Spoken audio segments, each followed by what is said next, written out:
Comme tous les soirs après l'information, on fait le point sur la revue de presse internationale avec les experts. On va commencer, là aussi, comme tous les soirs, par la Turquie. Parce que c'est toujours une agitation folle en Turquie. Information qui concerne en pleine une Fenerbahçe. La balle est dans le camp du TAS, le tribunal administratif du sport. Car vous le savez, l'UEFA a frappé fort. Fenerbahçe et Beşiktaş exclus de toute compétition européenne dans une affaire de match truqué. Il y a eu un appel prononcé par ces clubs. On attend cette décision qui devrait tomber à date du 19, soit demain. À cette même date, les supporters de Fenerbahçe espèrent un cadeau pour venir gommer un peu toute cette histoire. C'est Cardozo, le buteur de Benfica. Information également concernant Galatasaray, avec Felipe Melo parti pour rester, prêté la saison passée par la Juve. On est dans l'attente de ce contrat définitif avec Galatasaray. Et attention, il revient encore, Ronaldinho, qui serait sur les tablettes de Beşiktaş, lui qui passe une très mauvaise finale de Copa Libertadores. Omar, on a vu les images hier avec une défaite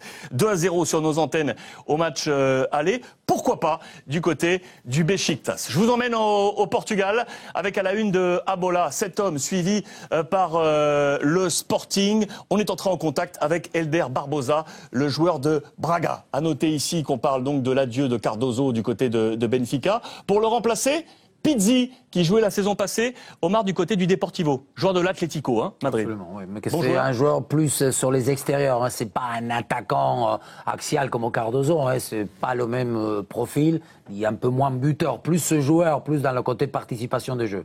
À la une de Ojogo, le FC Porto, avec l'homme sur qui pèse le poids maintenant du jeu du FC Porto, le Mexicain Herrera, arrivé de Pachuca, c'est lui qui devrait remplacer Moutinho, parti à l'AS Monaco. On est à la recherche du positionnement idéal de Moutinho sur le terrain pour trouver la bonne mécanique du côté de FC Porto. Notez là-haut, Manchester City qui suit attentivement Salvio de Benfica. On verra tout ça en images dans quelques instants. Je vous emmène maintenant en Italie avec une bombe, Jean-Alain. Une bombe. Ouais. C'est un feuilleton que l'on suit. C'est l'Inter qui devrait être vendu ou largement vendu. Le président Moratti a trouvé un accord avec le Mania Toir. La main est tendue, ça y est, pour vendre 75% de l'Inter, Jean-Alain, à hauteur de 300 millions d'euros. Ce serait une véritable révolution, ça.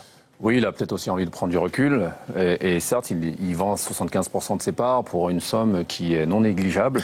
Il se garde quand même le droit peut-être de revenir en conservant le 25% si jamais on demandait, tout le peuple milanais, interiste demandait, réclamait son retour. Donc ça prouve qu'il a quand même encore la passion pour son club. Ce serait une énorme bombe, ça. Regardez également la une du Corriere dello Sport. Le gros plan est là. Juste, on parle là-haut, vous le voyez, Jovetic de la Fiorentina file sous le nez de la Juve pour filer à Manchester City. On va encore en parler. Marquinhos au Paris Saint-Germain s'est annoncé comme officiel aujourd'hui. Et Naples, Rafael Benitez qui fait toujours son marché. Il veut Damian, le joueur brésilien se rapproche. Plus un gardien de but, Julio César, le gardien de Villarreal, est visé. Si ce n'est pas lui, il irait chercher son ancien protégé du côté de Liverpool, Pepe Reina. Affaire à suivre. En parlant du Napoli, messieurs les experts, regardez les images, petite préparation pour le Napoli. Rafting, tranquille, pour le Napoli. C'est à la mode, un peu partout, les clubs français également. Ouais. C'est quelque chose qui se fait pour on va dire, bâtir la cohésion du groupe, et surtout pour mettre une bonne ambiance. Là, c'est vraiment ludique. Ça arrive souvent dans une... Après, là, on voit, c'est la Roma, si je ne me trompe pas, là. Exactement, on voit Rudy Garcia. Exactement, bien vu. C'est vraiment le signe que toutes les équipes le font. Moi, j'étais à Lyon, même quand j'étais à Auxerre, en France, et même à la Juve avec Ranieri, tous les clubs le font. Ça arrive souvent après plusieurs jours de là-bas, quand on sait que la préparation est vraiment une période qui est assez éreintante pour les corps. Et c'est bien de mettre un peu de jeu, un peu Rudy Garcia dans un rafting. Il faudra qu'on lui passe un petit coup de téléphone. Et je peux vous dire que là, les joueurs, en règle générale, moi, à Lyon, par exemple, il y avait un endroit où il fallait s'arrêter, c'était pas très profond, et là, c'était la bataille. Il fallait jeter tout le monde à l'eau. Là, c'était des batailles entre les bateaux. Il fallait. Non, c'était vraiment, on jette un bateau contre un autre et on jette un canoë contre un autre et on jette tout le monde. La bataille, quoi. La bataille, exactement. C'est ça. D'accord. C'était le cas donc pour le Napoli et pour la Roma. Toujours en Italie, regardez avec Tuttosport, le canard plutôt côté Juventus Turin. Les infos, elles sont ici avec la Juve qui freine le départ d'Isla à l'Inter. Il y a une affaire de copropriété avec l'Udinese qui aurait mis le pied sur le frein. Attention Attention, on parle d'Ibrahimovic du côté du Napoli. L'info forte, c'est que le conquistador, Llorente, arrivé de l'Athletic Bilbao, a séduit tout le monde, et l'entraîneur et les tifosi de la Juventus. En Espagne, Valence. Là, ça se passe pas très bien pour les Français, avec notamment Ali Sissoko et Adil Rami. Ils seraient les prochains sur la liste, car il faut vendre pour pouvoir acheter. La question a été posée à Ali Sissoko en conférence de presse. Écoutez la réponse du Français. Je sais que mon nom et le nom de quasiment tous les joueurs circulent en ce moment. Tout le monde connaît la situation financière du club. Il y a beaucoup de joueurs de Valence qui intéressent d'autres équipes. Mais je suis en contrat ici et je veux continuer à évoluer dans de grands clubs. Et puis nous sommes à 1 an de la Coupe du Monde et j'ai des objectifs personnels. Je veux jouer le plus de matchs possible et être décisif. C'est un peu instable, Omar, du côté de Valence, parce que regardez, alors qu'Ali Sissoko se pose des questions, Banega qui joue au baby-foot tranquillement, qui pourrait hériter du brassard de capitaine, alors qu'il y a quelques semaines, on annonçait sur le départ. Valence instable. C'est la période la plus compliquée parce qu'en dehors de la préparation, il y a toutes les incertitudes. Et en plus, là, dans ce cas précis, ça rajoute le côté financier. Donc, c'est hyper... une crise assez importante. 2-3 images. Regardez rapidement. Crise financière du côté du Deportivo La Corogne. Il y a des impayés, pas de salaire payé pour les joueurs. Vous le savez, descendus en Ligue 2, en 2e division espagnole. Le président Lendoiro est en difficulté avec ses capitaines, mais on semble, ça y est, voir la lumière au bout du tunnel. On semble avoir trouvé l'accord du côté du Deportivo La Corogne dans son opération remontée. L'attaquant de l'Athletic Bilbao a une âme de tueur. C'est Adolis, qui remplace Llorente comme attaquant de pointe. Il s'est promis de battre son record de nombre de buts marqués cette saison en Liga. Son record, c'est 14. On suivra ça en exclusivité sur les antennes de beIN Sport. Du côté de Villarreal, regardez, c'est pour vous montrer tous les clubs. Le petit Giovanni Dos Santos, formé au Barça, qui a signé sous la présidence de Roig à Villarreal. Regardez les images de cette présentation en Espagne. Omar, il y a toujours beaucoup de couleurs. Il est là tranquillement devant les supporters. Vous allez voir ça. C'est pas un mauvais coup pour lui, arrivé de Majorque. C'est le joueur que chaque fois qu'il touche la balle, il y a quelque chose qui se passe. C'est vraiment, comme on dit, le 1 contre 1, le tête-à-tête. C'est un joueur, un dribbleur fou.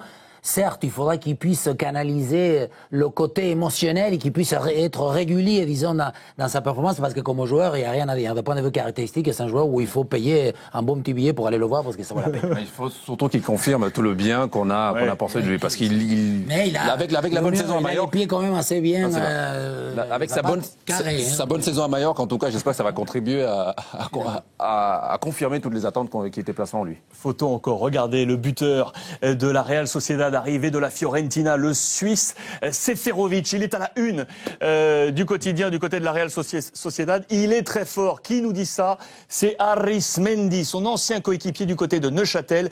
Ce sera l'homme à suivre. On vous l'a dit, c'est un feuilleton cette semaine. Seferovic arrivé à la Real Sociedad. Du côté de l'Atlético Madrid, Omar, attention, parce qu'il y a des pistes et des offres surtout qui sont en train de se mettre sur la table de l'Atlético pour Diego Costa, qui est l'homme fort de la formation de Diego Simeone la saison passée. On vient de perdre Falcao. Il ne faudrait pas perdre Diego Costa. Regardez au passage, Diego Simeone, Omar, qui est en pleine forme.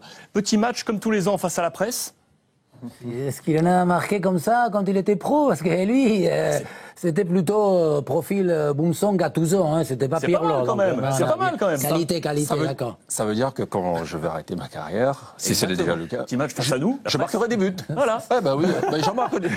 Regardez des images encore côté maintenant Real Madrid, avec les informations fortes, on vous l'a annoncé, attention, Zlatan Ibrahimovic est toujours sur les tablettes du Real Madrid. On est à la chasse au numéro 9, avec également Suarez, le Kun Agüero et Wayne Rooney. En attendant, du côté de Marca, on l'annonce, on a trouvé l'accord pour la petite perle de la formation du Real Madrid, Jesse. Ça y est, l'accord semble avoir été trouvé pour un contrat de 5 ans, plus d'1 million d'euros par saison pour lui. Les dernières images de l'entraînement du Real Madrid sous les ordres de Carlo Ancelotti, avec Zinedine Zidane, Omar et Jean-Alain, Xabi Alonso qui est blessé, a joué 30 minutes avec le groupe, Modric est là, Raphaël Varane qui est lui aussi en phase de récupération après son opération qui s'est bien passée au genou, est également présent aux côtés de Diego Lopez. Le nouveau, Illarramendi, arrivé de la Real Sociedad, sous les yeux de Giovanni Mauri, qu'on a vu passer derrière, le préparateur physique, sous les ordres de Carlo Ancelotti. C'est toujours des images très sympas de voir tout ça. Cristiano Ronaldo en pleine forme. Omar, ce sera l'homme fort. Zizou avec une petite casquette, c'est rare ça. Oui, Il faut se protéger du soleil quand même. Regardez, discussion avec Kaka. Ça, c'est intéressant. On sait que c'est le gros défi du Real. Hein. Non, en plus, il lui a dit qu'il voudrait qu'il reste, Ancelotti, mais il faut savoir qu'il y a Modric, il y a Di Maria, Illarramendi, Isco. Ils ont un effectif énorme. Et en même temps, on parle des avant-centres, mais il faut savoir qu'il y a encore aussi Higuaín, Morata, José et Benzema, que l'on parle pas trop, mais on peut considérer qu'il sera un bon prétendant. Vous allez voir qu'il y a des offres qui viennent de tomber concernant Higuaín. C'est à suivre. En attendant, la presse catalane, pour vous dire deux choses. La première, du côté de Sport, c'est que ça y est, si du côté du Barça, on a tiré peut-être un trait sur Thiago Silva, on a passé un coup de fil à David Luiz. Le défenseur de Chelsea, c'est Zubizarreta, le directeur sportif du Barça, qui l'a fait du côté de Mundo Deportivo. Les offres sont arrivées pour Cesc Fabregas de United et d'Arsenal. Pas question, pour l'instant, dit le Barça. On fait le point en images. Mercato Express, Benjamin Charolais.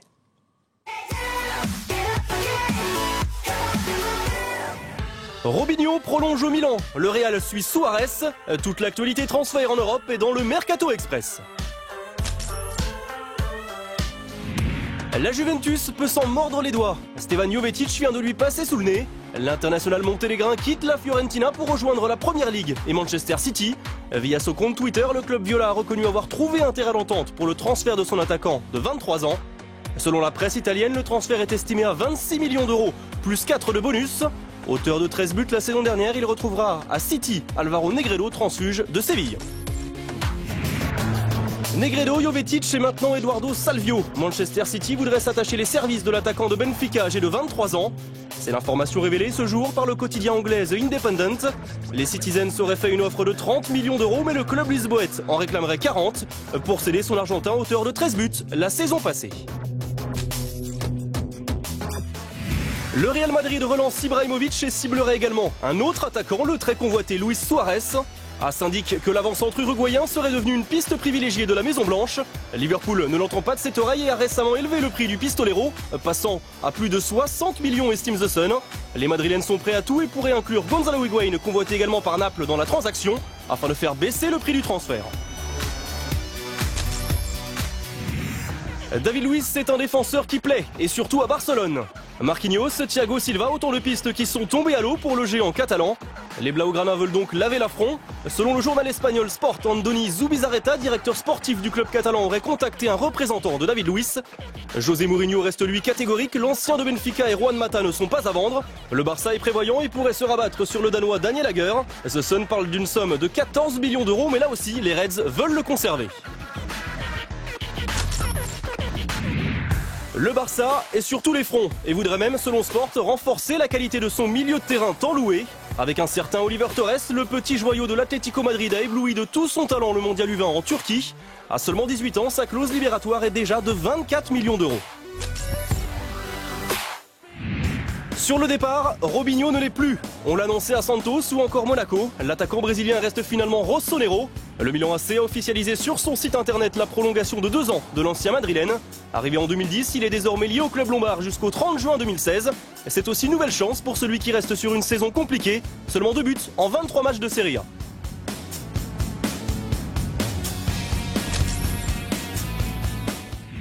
Juan Sebastián Verón sort de sa retraite. Une pause longue de seulement 1 an. Le milieu argentin de 38 ans a signé pour une saison en faveur de son club formateur Estudiantes. Il s'agit du 8e club pour l'ex-international passé notamment par Manchester United, Chelsea ou encore l'Inter. Selon la presse argentine, il devrait même verser la totalité de son salaire aux équipes jeunes du club. Les experts, c'était l'information de cette soirée. Il y en avait 2. On pense bien entendu à Tito Villanova. Conférence de presse dans quelques minutes. On fera le point demain matin dans l'Expresso dès 6h du matin. En attendant, l'autre information, c'est la signature officielle de Marquinhos en provenance de la Roma pour le Paris Saint-Germain. Comme annoncé tout à l'heure, on a des compléments d'information. On va retourner du côté de Clairefontaine au château, retrouver Renan Chédotal. Renan, rebonsoir à vous. Vous avez, je crois, des images à nous offrir de cette journée folle de Marquinhos à Paris. Oui. Effectivement, et c'était marrant puisque tout à l'heure on voyait Christophe Jallet au centre médical de Clairefontaine et presque au même moment, beaucoup plus loin par contre en Ile-de-France, à l'hôpital Pitié-Salpêtrière, eh bien un autre défenseur était dans un centre médical, a passé ses tests médicaux. C'est bien Marquinhos, c'est officiel, ça y est, enfin le PSG.fr l'a officialisé il y a quelques minutes. Le tout jeune défenseur eh bien rejoint le Paris Saint-Germain. Les salles de soins et de radio de la Pitié-Salpêtrière, eh bien elles ont tourné à bloc ces derniers jours entre Cavani, Digne et Marquinhos. En tout cas, voilà, c'est fait. Marquinhos est parisien. Regardez, messieurs les experts, ces images envoyées par Renan avec nos confrères de PSG TV, que l'on remercie une nouvelle fois de leur collaboration à cette émission. C'est effectivement, Omar, comme vous disiez, c'est pas un physique à la Golgoth. Hein, en même temps, il a 19 ans. Il est venu pour prendre du poids à Paris également. Non, mais du physique, oui, je veux dire. Oui. Hein, Il va en prendre, c'est un jeune joueur. Donc il a encore une progression déjà sur le plan proprement dit sportif. Et puis sa morphologie va changer. Hein. Il va devoir prendre du muscle. Et ça, c'est assez marrant. Même quand on est certain d'être en bonne santé, il y a toujours une appréhension quand on passe. Vrai Ah oui, bien sûr, vous ne savez pas.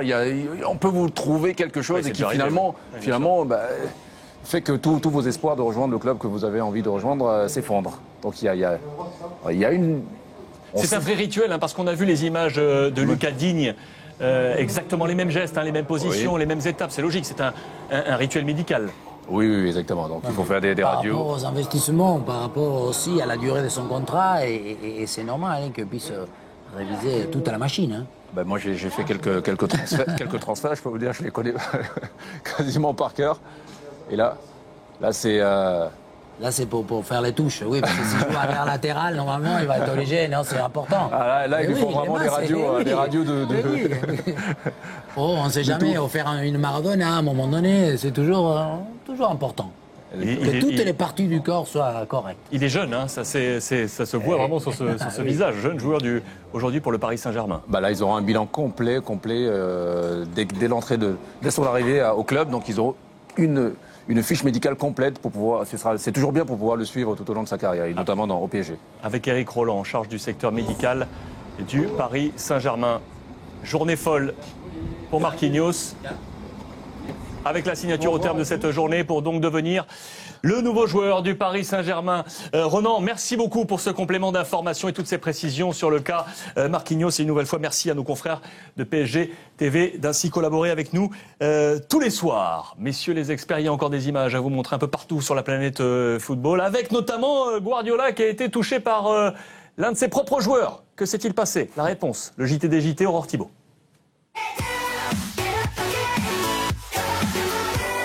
Sur Sport Times, Pep Guardiola victime d'un bien sale coup hier. Le gardien Tom Stark a tapé dans l'œil de son entraîneur bien malgré lui. En revanche, aucun couac, coordination parfaite pour la photo officielle.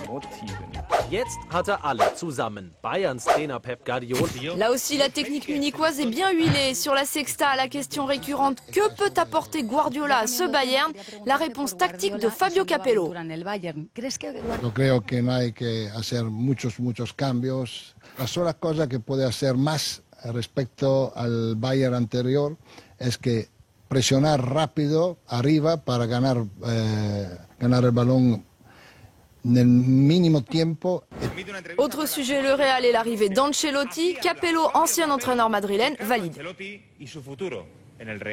Un hombre muy inteligente, sabe cómo manejar el equipo, sabe ponerle en el mejor sitio a todos los jugadores. Es un hombre tranquilo. Justement, après ses premiers jours à Madrid, la Quattro a passé à la moulinette la méthode Ancelotti, la cocina de Carletto, la cuisine de Carlo. Et effectivement, son ingrédient secret, c'est la tranquillité. Alvaro Morata confirme.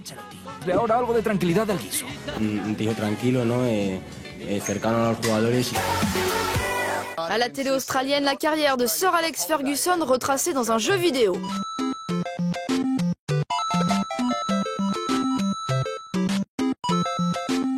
La nostalgie du Fergie Time, dur pour David Moyes, encore plus dur depuis sa première défaite après son premier match. Sur Twitter, les Moyes out, Moyes dehors fleurissent peu à peu.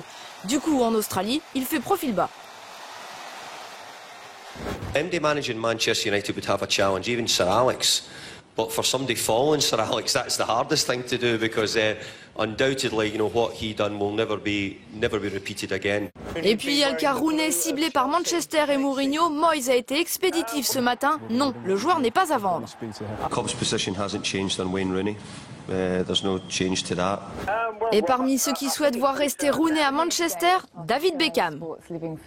He's such a talented player. And I see him as a Manchester United player, so I hope he stays. As a Manchester United fan, I want the best players at the club.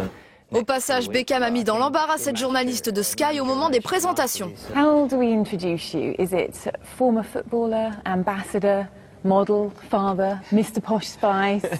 What do you prefer? David's good, really good. Manchester en Australie et sur la Sexta, Liverpool en Indonésie. À Jakarta, les Reds ont déchaîné les foules.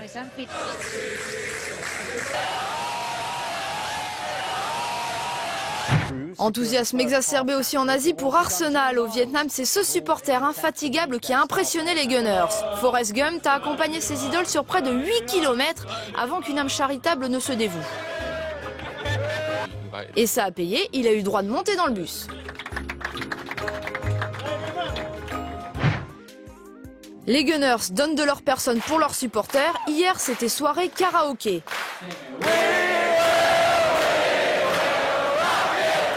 Du Queen classique, bien plus étonnant le choix de Bakary Sagna, la Marseillaise.